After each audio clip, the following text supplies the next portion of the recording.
O'tgan kuni bu Damas videosini qo'yuvdik, lekin kecha shuncha qilingan mehnat yoqib yuborildi.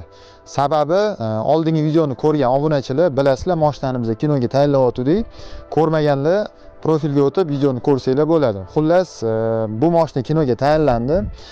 Shunaqa sahna bor edi, mashina jarligiga tushib ketish kerak edi. Bu Damas 10 metr balandlikdan jarligiga 2 marta dumaladi. Karkas o'z vazifasini bajardi. Ko'ryapsizlar, kuzov tekis qolgan. Ichida o'tirgan kaskadyor sog' omon qoldi.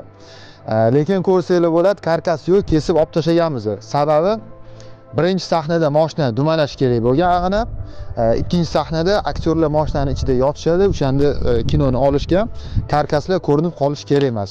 O'shaning uchun bu karkasni biz olib tashlaganmiz.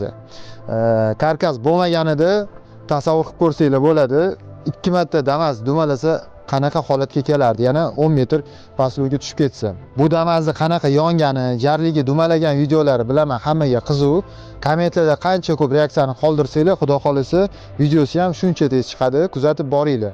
Mana birinchi marta ko'rayotgan kuzatuvchilar 450 tim profiliga o'tib obuna bo'lib qo'ysanglar, mashinaga taalluqli foydali ma'lumotlarni, ya'ni mashinani to'g'ri remont qilish, to'g'ri tuning qilish, servislarda aldanib qolmaslik, ekstremal holatlarda mashinani to'g'ri haydash, xullas mashinaga taalluqli faqat foydali ma'lumotlarni olasizlar. O'shaning uchun obuna bo'lib qo'yinglar, sog' bo'lasizlar.